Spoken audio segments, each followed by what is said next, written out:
Well, welcome to another amazing podcast show today. My special guest and very good friend that I have today, in fact, as a matter of fact, we're in a mastermind group together. He's actually been in real estate now for almost 2 decades. Now, he started as a traditional real estate agent with Remax, where his team was recognized, can you believe this, by the Wall Street Journal as a top 100 team.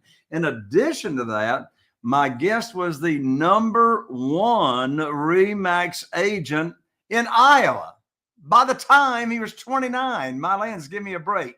So he made the transition from realtor to actually a full-time real estate investor. Now, over the course of his career, he's been involved, listen to this, in over $300 million in real estate transactions. Now, while he was still the managing broker for the real estate agency in Des Moines, well, actually, he still is. He still is right now. His primary focus is on real estate investments. His portfolio is just all over the place. It includes houses, it includes industrial properties, and his business does all types of real estate deals. He does wholesale deals, hotel deals, fix and flips. I mean, you name it. My guest, friends, is a true visionary, dreamer, and a problem solver.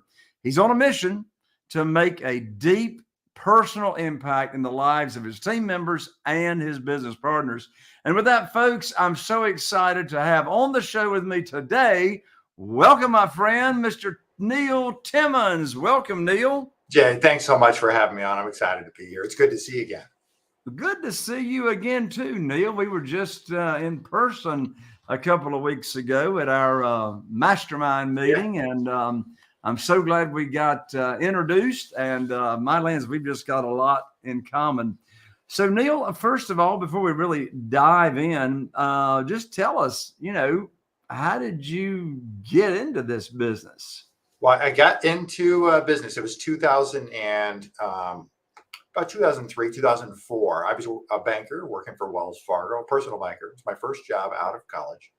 I second mortgages, checking accounts, savings accounts, that type of thing. And my mom and I were talking one day. I've got 3 brothers, so she raised all of us, stayed home, raised all of us. And we were talking, and she's like, all the kids are out of the house. It's time for me to go do something. What should I do? And I thought, you know what? You make a good realtor, Mom. You seem to have a knack for houses, for style, for talking to people, for being connected. I said, you should think about that. She thought about it and said, oh, you know what? I'm going to do it. So she went, did it. In her first year in there, she made twice what I made at Wells Fargo. And so her and I were talking one day, and I said, it's time for me to make a change. And so, about a week later, I knocked out the 40-hour class required to get one's licensed, and there you have it. That was my first step right into traditional real estate as a real estate agent. I got you. Well, give us the secret. What in the world did you do to become like the #1 agent in your area? What is it you had to be doing something different that took you to the #1 spot. What is it, or was it? Yeah, well, I think it always starts with a couple of things, especially in that business, a work ethic. You've got to bring a work ethic in that industry. There's no way around it. And then the next one is marketing. How are you uniquely different? I remember my first managing broker drawing a circle and a big piece of paper, and he put a little dot in the middle and goes, there's 2,000 agents, and this is you in the middle. You have to figure out how you're different. What's your unique selling proposition? And so I've been a big fan of masterminds, and you and I connected in one. I've been a big fan of one for them for years and years, because there's a lot of things people are doing successfully in other places that just require, how does one educate themselves and then put that into place in your own backyard? And so I was the first agent in Des Moines, Iowa, to be utilizing Google Ads. This dates me, right? 2005, 2006. It just didn't transpire. People weren't using them. Google was trying to figure out their revenue stream, and Google Ads just dominated. We just dominated in Google Ads. So you were the first in your market to use Google Ads. Right. Yeah. You ready for this, Jay? We were getting leads. This is buyer or seller leads for $6 a pop. Good night. My lands. Well, I can tell you what a Google ad lead cost me today, $85. $85. Mm-hmm. $85. And that's not a bad deal. I'm in a small market. Correct. I mean, there's some big markets. I know you and I got some friends that are paying $200, $300 to get one Google ad lead. Of course, the beautiful thing about Google ads is, they're looking for us. Right. They just didn't show up in the Facebook news feed, right? Yep. No, they typed it in. They're looking for you. I love it. One of my favorite questions I love to ask my guest, Neil, I'm going to ask you. If you knew when you started in real estate investing what you now know today, what would you do different? I would have done two things differently. The outcome would have been different, but I would have gotten into masterminds, to groups, to circling, to putting myself in arenas of like-minded, similar goal people. And then I'd educate myself through that arena, and I would have gone to commercial real estate investing earlier versus later. And why would you have gone into commercial earlier than later like you did? Yeah. Dollars. I mean, everything's bigger. In my mind, it's not to say it's easier. It's just different. I say for the juice, it's easier, meaning the squeeze is about the same and the juice is better. Would you say your commercial projects are more about building long-term wealth than, say, comparing to a fix and flipper house, or are you flipping commercial projects? That's a good question. So they are primarily focused on long-term, and part of that is that one house can only get you so far. So for it to equal, one building in a portfolio, I need 10 or 20 houses. And at some point, the management is just so different between the two. And don't hear me right. I do all of it. We're in a business from what I do, from what my team does, is that I'd call us a deal sourcer. We're trying to identify value, whether that be in single family home, duplexes, triplexes, 4s, 8s, whatever it may be, or into warehouses, to office buildings. Wherever the value is, we're trying to identify that and find ways to capture that and then put it into place. Figure out the best exit strategy, because every piece of property has a different best exit strategy. Yeah, what you just said reminds me of something my father told me when I was 24 years old. He said, Jay, today you've got to work for your money, but as quickly as you can, put a plan in place to where your money is working for you and you have the choice as to whether you want to get up for that day job. So I know what you're talking about. Another one of my favorite questions, Neil, to ask my guests is, as you look back over your real estate investing career, what would you say was your hardest struggle that you had to deal with? And what lesson or lessons did you take away from that? Well, this is going to end in a plug here. The biggest challenge I've ever had to go through is hiring people. Is building the team and the structure around me, finding the right people, dealing with the wrong people, dealing with, terrible horror stories about hiring the wrong people. The statistic is the average cost of hiring a wrong employee is about $15,000. And so it's significant. I can tell you, I've hired worse people than $15,000 mistakes, way worse. And so, the lesson there is if you're going to, what the old saying is, if you want to go fast, go alone. If you want to go far, go together. So the intent is knowing that I've got a long life to live. I want to go far. And so you have to learn how to go together. And so that's really the lesson I took away. And that required putting some deep thought into our business. What do we stand for? What are our core values? What's our culture? And being able to build that from the foundation up, which then eventually led us to the ability to attract the right people, put these operating procedures in place to attract more of the right people and leverage that. Well, you just mentioned the word culture Hmm. in your business. It's a two-part question. What do you mean by your culture? And after you define what culture means, what does your culture look like and how's it different from other businesses? Yeah, the culture in my mind is how we live our core values. So what do we stand for? What do we believe internally, intrinsically? And that becomes the methodology in which we hire, fire, which we operate from. So that's how it actually rolls out into practice and how we live that culture. And so how we live it for us is, for procedurally, we have a huddle call every morning at 9:30. The whole team's on it. We have KPIs. Everybody's got a number, or everybody has numbers which they're reporting on. So for us, part of our culture is that this is a business. Well, clearly it's a business, but we're in a results-oriented business. That's the only business we're in. The results matter. There is no place to hide. And so how does that play out? Everybody's got numbers. Everybody's reporting. Everybody knows how we're going, how the month's going. There is not a question in any given month of how we're doing. Everybody knows what the numbers are. Yeah. When you say and not to interrupt you, but when you Yeah. say KPI, let's make sure everybody understands Yeah. what KPI stands for.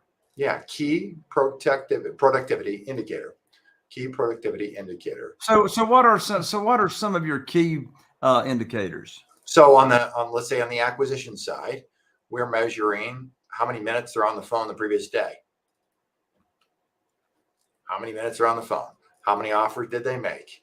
How many contracts are in negotiation at the current time? How many contracts did they ink? And where are they at month to date? Is everybody on the team hearing each other report? Yes. Do you believe that activity of holding each other well, I don't know if that's holding each other accountable or not. You're holding them accountable by having that huddle call. But do you think by having that daily call to where they're having to report their production and their productivity, do you think that gives them extra motivation to produce better? I think yes. And I don't think it's necessarily a function of me holding somebody accountable or holding them accountable to the team. One of our other core values is you're held accountable to yourself. Lou Holtz was once asked this, a reporter observed, everybody's really motivated in your team. How in the world do you get everybody so motivated day in and day out? And he said, it's easy. I just eliminate the ones who aren't.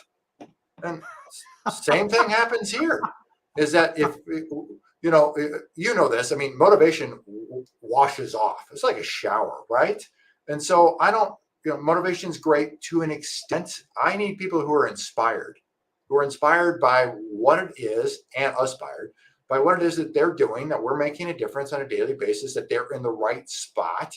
And as a result of that, the motivation, my ability to have to come motivate every day or on a regular basis is just almost not necessary.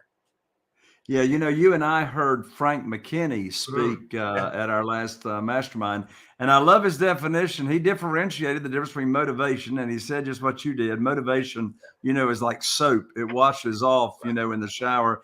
Then he gave the distinction of inspiration, and then he gave the distinction of aspiration, which is, all the way through the point of leaving a legacy. Now let's go back to your culture and matching up core values. Yeah. How in the world do you go through a hiring process of team members that most likely ensures or helps ensure that person matches up to your culture, to your team's core values? Yeah, it's a great question. So there's several different methodologies. One of them being we value high intelligence. So that's one of our core values here. And that's largely because in order for me to get engaged, we got to have real conversations, and you got to be able to keep up. I want to be able to keep up with you. So we value intelligence, and so that has us testing people as they come in. We're testing literally from an IQ standpoint. And drawing it back, I know that seems a little weird, but let me draw this back. Of all of the tests and methodologies, everything that's ever been studied relative to somebody's ability to perform a job and to do it well, the number one key indicator is what's your IQ? How intelligent are they? because the smarter you are, naturally, the faster you can pick anything up. And so we test for that. And then we have a standard in place that somebody's got to be able to be above a certain threshold in order to take the next steps in that process. People smarts is a little harder one to test because it is a core value of ours. You've got to be people intelligent. And we're in the business where we're dealing with sellers direct, or we're building relationships with brokers, whatever it may be. You've got to be able to build some relationships with folks. And so you got to be people oriented. And that's tougher to measure. And we're doing that through a series of multiple interviews with multiple people on the team to see, can they do it? And everybody's got input on the team then when it comes to hiring. Do you believe in the philosophy of hire slow and fire fast? Yes. And you'll see that play out in terms of what it is that we do now, because for us to hire, we're taking people through multiple sequences, tests and interviews, and then cautiously bringing them on, and then set an expectation to go, this is what it looks like. Yeah. What are your favorite ways these days to find candidates to hire for your team? Yeah. You know what? I'll mention the book that I wrote, because I actually wrote a book specifically on this subject matter, unicorn hunting for real estate investment companies. So how to easily attract, screen, and land a unicorn. It's a complete hiring funnel. Our best way is, I would say, let me set this up first. Half our business is virtual. So a little more than half. Most of the team is not here in Des Moines. And so our best way is to go off, and then we utilize ZipRecruiter. So we use ZipRecruiter, but it goes past that, because let's just run a little. Let me ask you two questions. If you were to look for a job today, and you went to ZipRecruiter and you had to punch in a city in which you want to look for a job in, where would you look for that? What city would you punch in? I would punch in Dallas, Fort Worth, Texas. And that's because you either live there or want to move there. Is that fair to say? That's because I got a lot of family there. A lot of family there. Okay. Sounds perfect. So what we've noticed, and this has all been tested through our methodology of rolling this out, is that people, when they go in and they look for a job, generally speaking, they're punching in a city that they either live in or they want to live in. Even if it's a remote role, which so many roles are remote today, right? And so our key has been to go in and not just post a job in my home city and put remote role. It is to go in and post the job in 100 cities or 150 cities. And we have the title of the job / remote role. And what that does is, literally, the last few jobs in which we posted, it is not uncommon that we're at 2,000 to 3,000 to 4,000 applicants in a 3-day period. Yeah. My lands. All right. I got to ask this, Neil. I know it's in your book. In your book. Yeah. And in fact, let's put that website up there one more time. I want everybody to hear this, because it's a fantastic book. Go to www.land, as in land, LAND, the letter A, unicorn.com. landaunicorn.com. Hey Jay, let me mention here before you go there. I want to do something special for your show. So on that website, you can get the book for free. Just pay the shipping and handling. Oh, I appreciate that, Neil. Thank you so much. You bet. Awesome. So you get 3,000 or 4,000 applicants, right, in a very, very short period of time. All right. What in the world? I know it's in the book. Yeah. But we don't want to wait for the book. No, we want to order the book. Wait for the book. What in the world is your first paring down process of who in the world you're actually going to interview out of all those thousands of applicants? Yeah. The first step, that's the question, right? Yep. Yep. The first step is to take them into the personality index. We want to know what their PI is, your personality. Now they're going to do that. They're going to do that automatically online, right? Yep. Right. Yep. And so we've got, for every job, we have 2 to 3 personality index profiles, which are acceptable to us per role.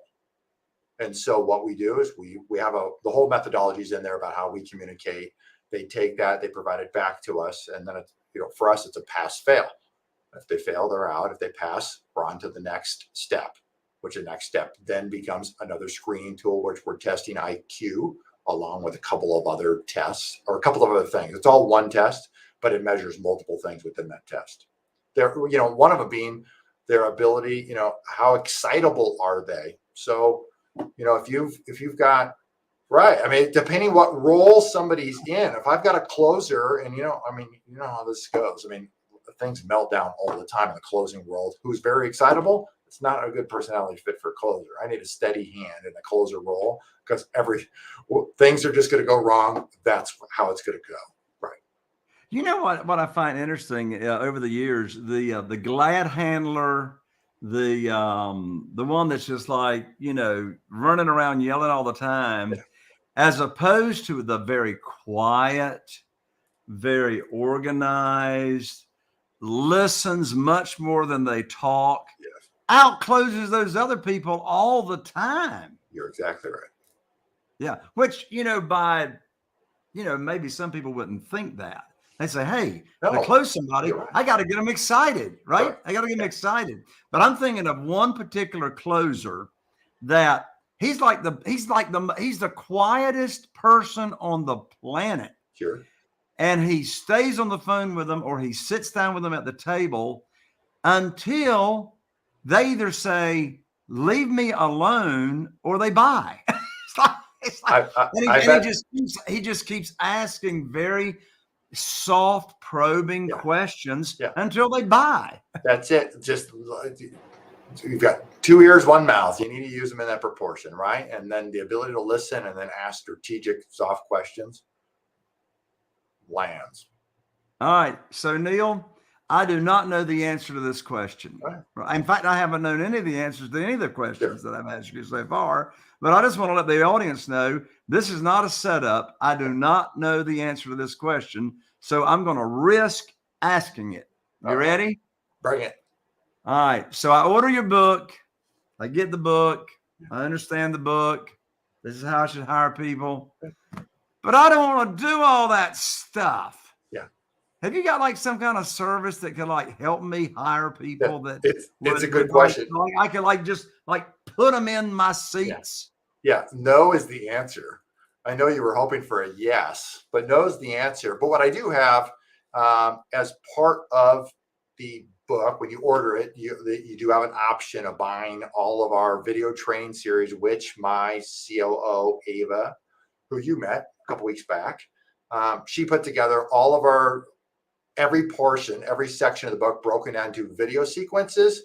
So you can hand 80 or 90% of this off to somebody else in your office, or a VA can do literally most of this. My involvement in this in the hiring process today is minuscule because we've been able to package it up and then outsource it to various folks through tremendous standard operating procedures. Well, that's what all of us entrepreneurs and business owners want. We want to be able to hand this to a VA and say, okay, go implement this and get me somebody good. In fact, I just did that last week. I've got my lead manager that makes sure none of my seller leads fall through the crack using our CRM and all that kind of stuff. I've been involved in interviewing everybody that's ever been on our team until last week. I said, Trixie, you've been my lead manager for 3 years. You know who can do what. And then I've got a new guy on the team that's a fantastic outbound caller. He's in charge of training. I said, you ain't going to hire somebody that you don't think you can train to do the job. That's right. I said, you don't need my approval. Hire who you want. Right. And let them do it. Okay. Now, Neil, I want to dig a little deeper now into you. Yeah. I want to dig into Neil Timmins. All right. Like what's in between your ears that's going on. So good. I want you to share with me and the audience just one personal habit you got going on that you can't live without. Oh, you're going to like this based on what we talked about before I came on. Working out. That is the one personal habit that it was about 2 years ago. I got to a point where I was just going, you know what? I don't have the stamina. I just don't feel as good. Don't feel as healthy. Something's got to change. And this is coming from a guy, I was an all-state offensive tackle. I played football at the University of Nebraska at Omaha. And so, and then I didn't work out for years, or not heavy with weights. I would do some walking, just try to maintain my weight. But I got to a point where I was going, I need to get stronger and just get a little more focused. And that's the one thing I can't live without. The side benefit, and perhaps the bigger benefit, has been it gets me up earlier. That's because now I make a commitment to put in. It's habitual in terms of how it works into my day. So doing it at the front end of my day works best. I get to work a little earlier, and I'm sharper. It's just I can go and end up with more energy through the day. So it's transcended into my business and improved what's going on here. Absolutely. I couldn't agree with you more. I got a Stairmaster in mine and Carol Joy's home. I get on the Stairmaster for 22 minutes. And I'm telling you, I know it's good for my body, but quite frankly, Neil, I don't do it for my body. Right. I do it for my brain, Correct. right? Yeah. When I'm doing my Stairmaster, I'm convinced, I could be wrong, but I'm convinced nobody can outthink me. Yeah. No, that's terrific. One other thing, we talked about leadership and the ability to leave a legacy. My son turned 16 just a couple months back. And so now, he's free to roam about the world in the car. So he's 16. And what he decided to do as soon as he turned 16 was going, Dad, can I come to work out with you every day before I go to school? So now things got moved up even sooner because school starts promptly. Can't be late to that one. I can be a minute or two behind at the office. And so he's now, every day he's there. He's pushing me to go, all right, let's roll. Let's do one more set, Dad. That's awesome. Hey, look, you got time. You're hanging out with your son. Yeah, it's true. What advice would you give to folks that have not done their first deal yet? Oh, have not done their first deal yet. Just take action. There's so much information on, that you provide, that gets provided in YouTube University. And the information can be really good. At the same time, you can drown yourself in it. So at some point, you just got to get literally a quick little 3-step formula. How am I going to find the one deal? What's the paperwork I have to put in place to lock the deal up? And then literally just get going, get moving, start taking action. Yeah. Neil, I asked you the question for newbies. If you don't mind me answering the same question to myself, the best advice I can give somebody that's either brand new or they're a seasoned real estate investor, I teach and I practice, get the money first. Get the money lined up first. Neil, I know you know people like I do that say, oh, go get the deal under contract. Go get the deal under contract. The money will show up. And I go like, where? Is the money just going to rain out of clouds? And so my advice for folks, Neil, to go along with yours is get the money lined up first. That's why I'm known as the Private Money Authority. Neil, I just finished writing my brand new money guide, and my money guide is called 7 Reasons Why Private Money Will Skyrocket Your Real Estate Business and Help You Build Incredible Wealth. And folks, I want you to have this for absolutely free to get your business just launched and get you on the fast track to private money. Folks, you can get this money guide for free at www.jayconner.com/money guide. jayconner.com/money guide. It'll get you on the fast track to private money. Neil, what you got exciting coming around the corner that you're working on or coming around on the horizon? Well, we're working on additional commercial transactions. I also host a podcast called Real Grit. And so we're going to get you on there, Jay, because I would love to have you as a guest. We can turn the tables. I can ask you some questions. That's really the bulk of it is focused on additional commercial transactions. And that means I couldn't agree with what you just said more. So how that relates to me is we connect with folks and obviously raise dollars and cents to put commercial transactions together when we've got something in place. And you're right. There'd be nothing worse to be in all of a sudden land a deal of a lifetime, and then you don't have money lined up. It just goes away. Right. Yeah. And I mean, this world of private money, we're not Right. talking banks, we're not talking Right. institutions, we're not talking hard money lenders.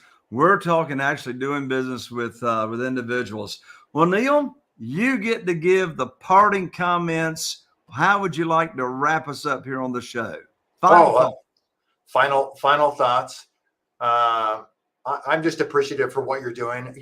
For me, it is about creating this business is a conduit, our ability to earn dollars and cents, so we can figure out what our big why is. And for me, that's really the ability to give back, tell people through this industry. This industry has blessed me in a very big way.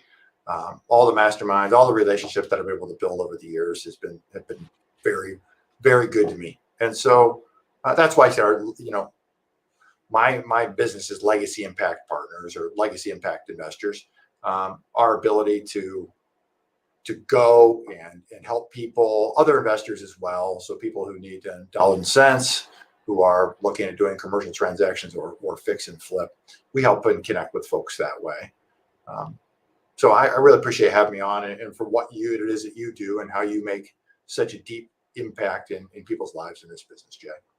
Neil, thank you so much for joining me. Well, there you have it, folks. Another episode of this podcast. I'm so excited you joined us. And look, we really, really appreciate 5-star reviews and leaving us comments. So on iTunes, if you're listening to us on iTunes, be sure to leave us those 5 stars and some comments. Be sure to like, share, subscribe. If you happen to be watching us on YouTube, be sure and tap that little bell so you don't miss out on any other future exciting and amazing episodes that we have.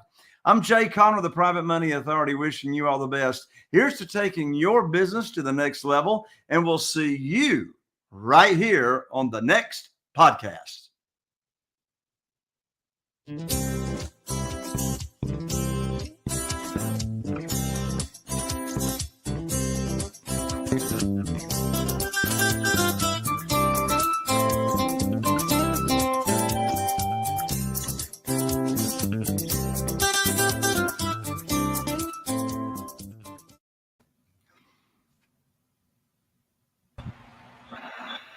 All right. Great job. Well, there, Neil. Just by the way, Neil, we are still live on YouTube and Facebook. So this is what you call raw and real. Raw and real.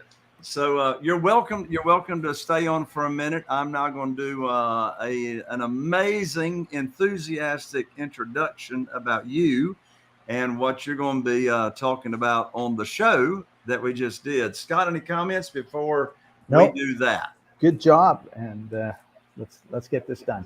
Jay, I think you sold me a Stairmaster. I don't know anyone your age who has the level of energy in which you possess, and I am jealous. I'm jealous of it. I mean it.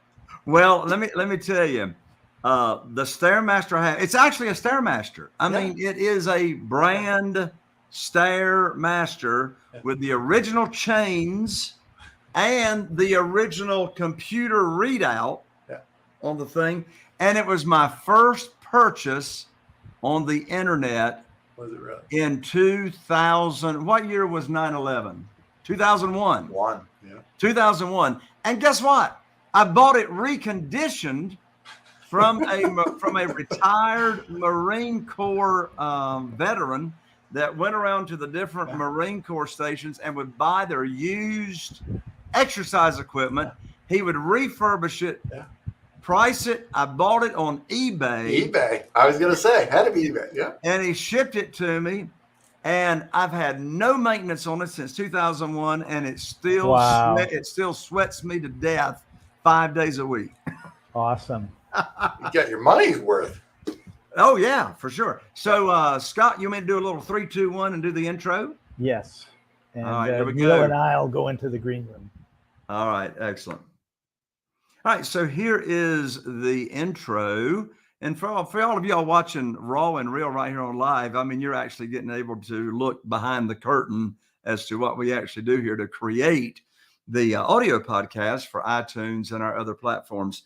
So here is the amazing introduction for my guest, Neil Timmins, that was just on and is getting ready to come on in the audio. And that's going to happen right now in 3, 2, 1. Oh, my lands, folks, here we are on another episode, another podcast, and you don't want to go anywhere on this show because my guest that I'm getting ready to bring on, first of all, he is the number one and has been for years, the number one realtor in his market, and he's going to pull the curtain back and reveal what it is, the two things, the simple two things that he does and he did to maintain the number one realtor status. In addition to that, he's a full-time real estate investor. And the other thing that he's going to pull back and reveal to us here in this show is how it is, what is his process that he goes through to find, locate, and hire the absolute best people to be on the team. These people stay with him forever. And thirdly, he's going to teach us the culture, the core values of his business, and they are going to be the kind of core values that you're going to want to have an amazing, long-lasting, and very profitable business. Here we go, folks, right now. The next podcast, this podcast is here for you.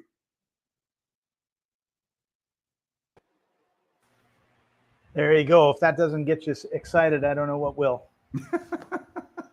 Totally. So we want them to stay on to the end anyway. Neil, thank you so much. I appreciate you. Tell your wife hi.